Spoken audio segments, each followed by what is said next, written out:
Queridos irmãos e irmãs, nós estamos hoje vivenciando o terceiro domingo do tempo do Advento, o domingo Gaudete, o domingo da alegria.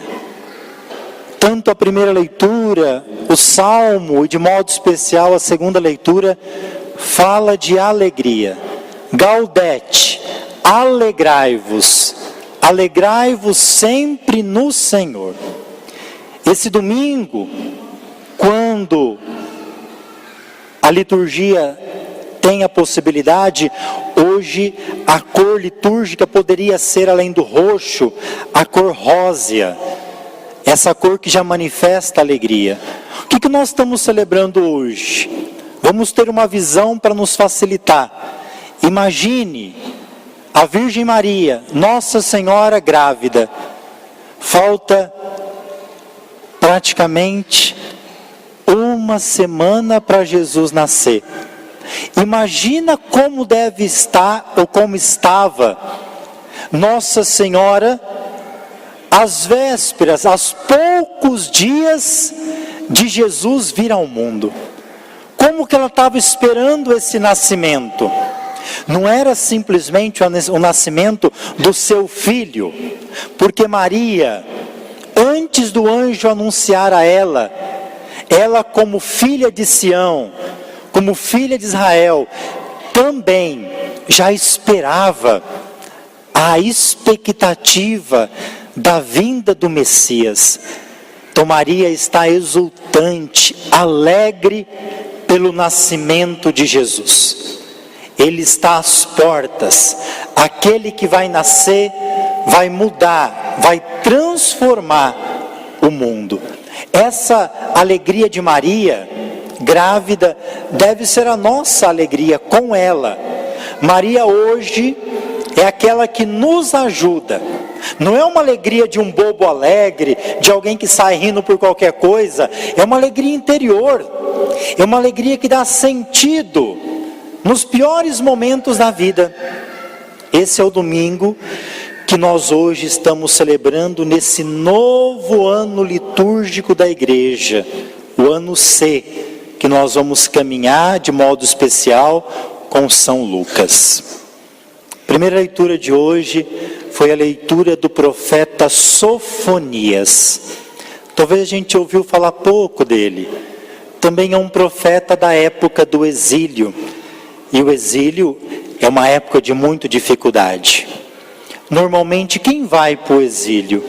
Normalmente, para o exílio, se exila mão de obra, normalmente qualificada.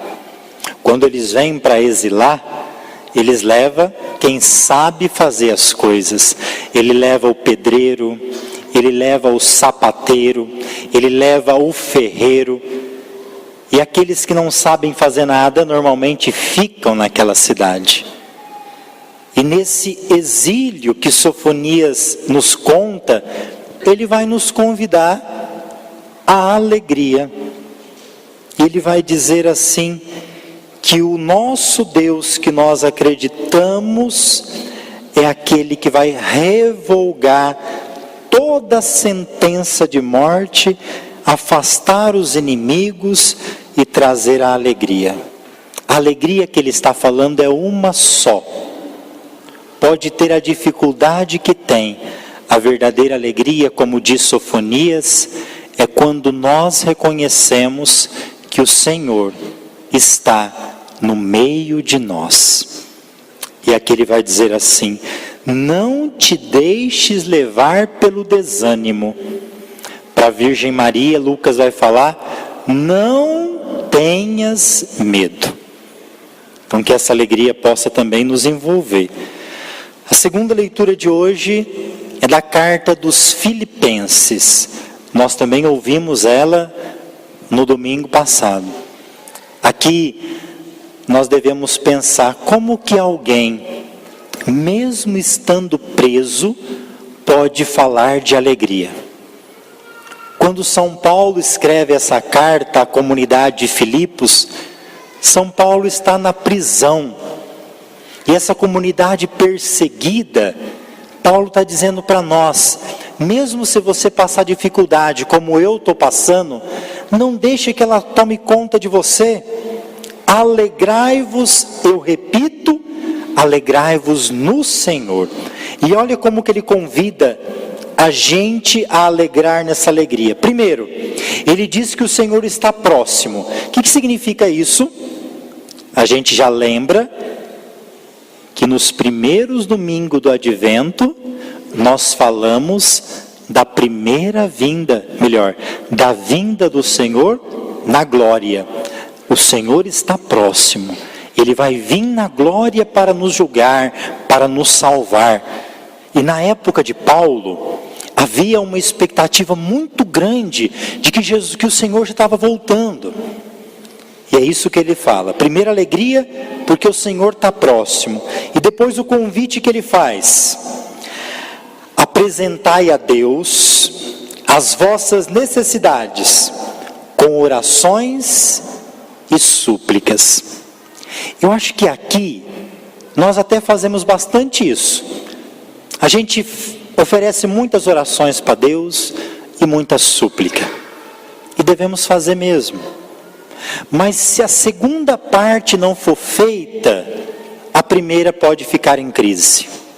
Você viu quando o padre faz a primeira oração da missa, onde o padre fala, oremos. Esta se chama oração coleta. Toda vez que o padre fala oremos, mais importante do que se lê na liturgia ali, nós devíamos nesse momento que o padre fala oremos, dar um silêncio, de cada um apresentar a sua intenção, aquilo que veio rezar na missa. É nesse momento coleta que essas intenções são colhidas e levadas para Deus. Então, ele está dizendo, apresentai a Deus as orações e as súplicas. Só que agora vem a segunda parte, e diz assim, e que elas sejam acompanhadas de ação de graças. Talvez aqui nós precisaríamos crescer. O que significa isso? Significa alguém que está desempregado e vai pedir, e vai apresentar para Deus o seu desemprego, mas logo em seguida ele vai louvar e agradecer a Deus, mesmo não tendo emprego ainda, dizendo, Senhor, eu te louvo e te agradeço, porque a minha vida está nas tuas mãos. O que significa essa ação de graças? Significa uma mãe que está rezando pelas dificuldades dos seus filhos, seja qual for, está na droga, e ela vai dizer para Deus, Senhor, que o seu filho que o Senhor me deu para cuidar, eu estou te apresentando essa dificuldade que eu estou passando, mas eu te louvo e te agradeço, porque eu sei que o Senhor vai me mostrar o melhor caminho. Somente alguém que confia profundamente em Deus consegue fazer essa oração. Ao pedir, já é capaz de agradecê-lo, porque sabe que Deus não nos abandona. É esse o convite que Paulo nos fez na leitura dos Filipenses. O evangelho de hoje é o evangelho de São Lucas. E a grande pergunta desse evangelho, feita 3 vezes, é a pergunta, o que devemos fazer? Se você lembrar, tem um evangelho que tinha um jovem muito rico. Ele se encontrou com Jesus e perguntou para Jesus, ele que fazia tudo o que a religião pedia para fazer. E ele falou, Senhor, o que eu devo fazer para ganhar o reino dos céus? E Jesus apontou um caminho e ele voltou tristinho para casa. Hoje essa pergunta vai ser feita pela multidão, pelos cobradores de impostos e pelos soldados. Esses 3 grupos vão perguntar o que nós devemos fazer. João, nesse momento, se tornou conhecido, porque esses 3 grupos que estão perguntando são pessoas também discriminadas. E é muito interessante que a resposta de João não é uma resposta tanto religiosa, é uma resposta que mexe com o compromisso da pessoa. Não que não deva ter oração, mas uma oração sem a ação que João nos pede, pode ser uma oração muito superficial. Talvez se tivesse esses 3 grupos perguntado para nós, padres, o que nós devemos fazer? Para a multidão, para os cobradores de impostos e para os soldados, talvez a gente tinha dito para ele, olha, reza um terço, reza um Pai Nosso, 10 Ave Marias, vai em Aparecida e faz uma caminhada de joelhos. Talvez nós tivéssemos dado orientações assim, mas João deu outra orientação. João, que domingo passado nós descobrimos que ele é a voz que se empresta a voz para Deus falar.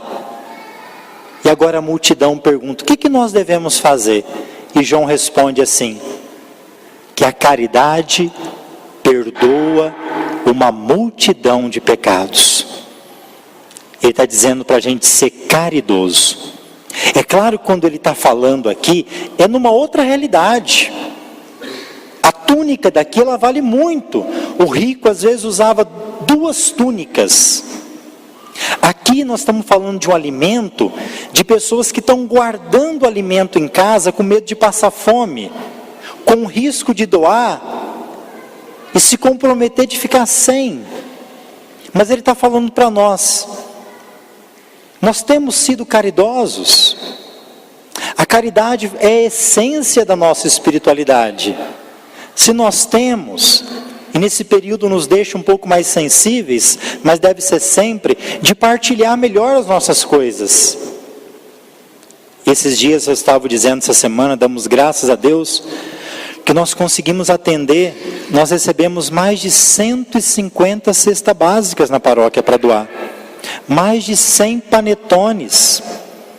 Essa semana nós levamos lá, não sei se você conhece, na Ceilândia, na avenida lá, tem um lar de idosos deficientes mentais. Então nós levamos cestas básicas para lá, com fraldas geriátricas.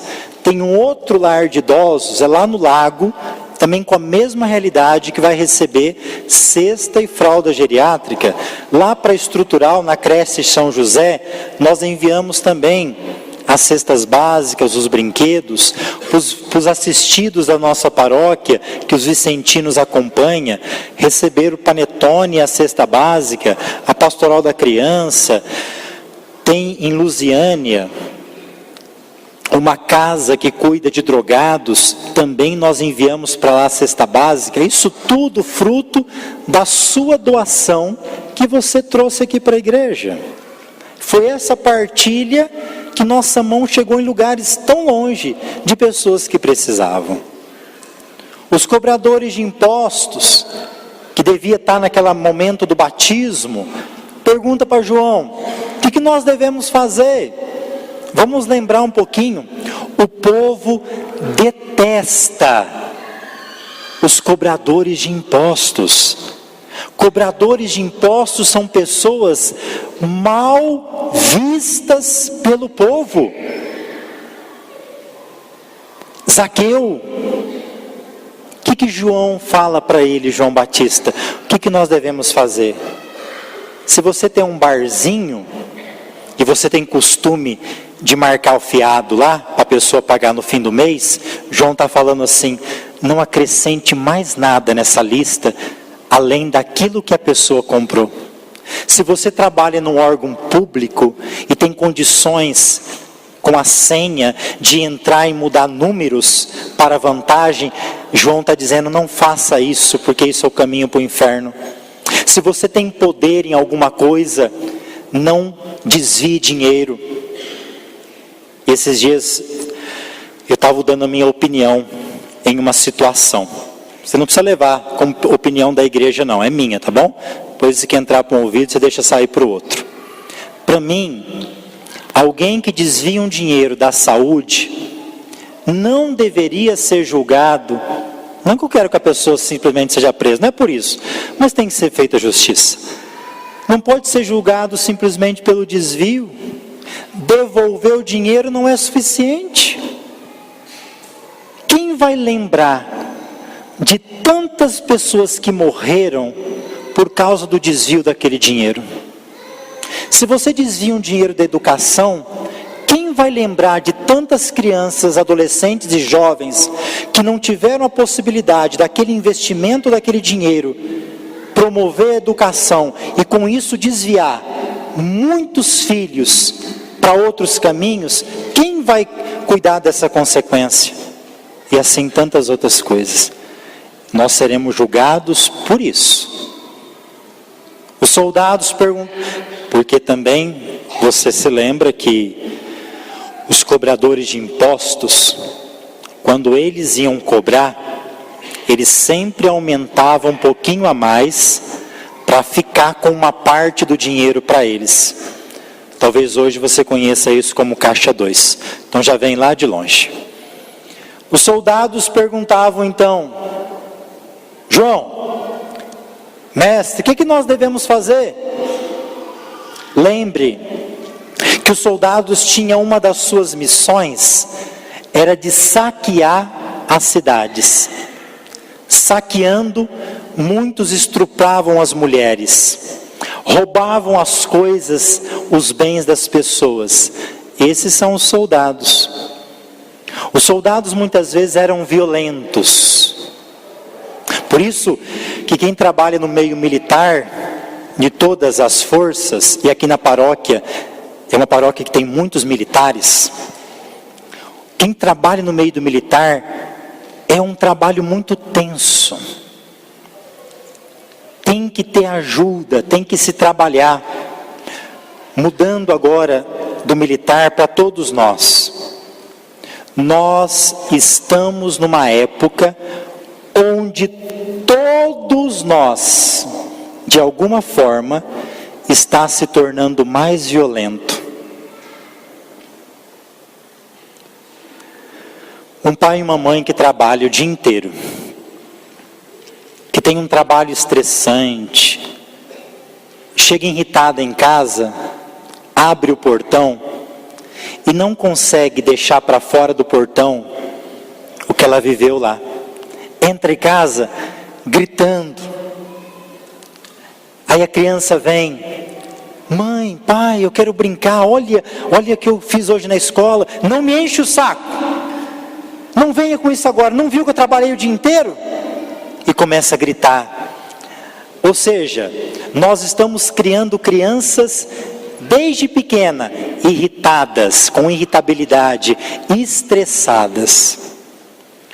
Um marido pode ser uma mulher também, que infelizmente não teve a possibilidade de ter um bom pai. Apanhou na infância inteira, porque foi isso que o pai aprendeu. Fazia uma coisa errada, era uma surra. Falava uma palavra que não podia, na hora era um tapa na cara. Aquele cara, infelizmente, quando se casa, se ele não for ajudado a trabalhar isso nele, ele se torna um marido violento. É um homem que bate na esposa e nos filhos, pensando que isso vai trazer paz. Muito pelo contrário. Aquilo continua dentro dele, aquela agressividade que ele não conseguiu lidar. Eu conheço muitas pessoas assim que tiveram uma mulher santa, que a mulher ajudou esse marido a lidar com essa situação, dizendo para ele: você não precisa ser assim, você não precisa reproduzir isso. As nossas violências estão assim. Como que um pai de crianças, igual esses coroinhas que estão aqui, crianças que não têm consciência ainda do que é violência, trupica numa bola, e o pai é capaz de segurar os bracinhos dessa criança e falar para o seu filho, dá um murro na cara dele, e aí vem uma mãe e ainda empurra essa criança. O que essa criança está sendo formada? É uma violência para as duas crianças que você assistiu na TV essa semana. É uma violência para as duas. Aquela está aprendendo com o pai que ela tem poder, que o pai é poderoso, que ela pode bater no outro. A outra, sem condições de se defender, está passando um trauma e vai ficar um trauminha aí por uns dias ainda. Nós estamos ficando muito violentos e João está falando para os soldados e para nós: não sejam violentos. Campanha da fraternidade contra a violência. Caminho para o reino do céu: primeiro, caridade; segundo, justiça; terceiro, a não violência, a paz.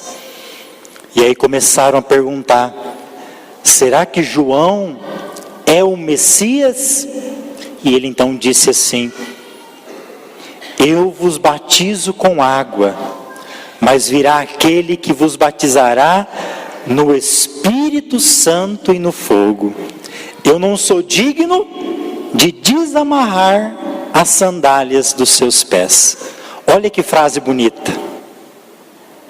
João está recorrendo à lei do levirato, Levítico, Números, também Gênesis deve ter. Quando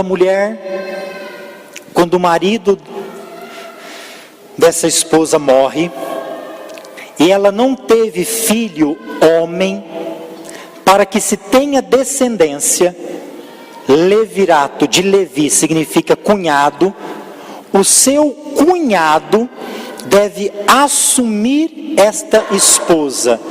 Ele deve ser o esposo para gerar filho para ela.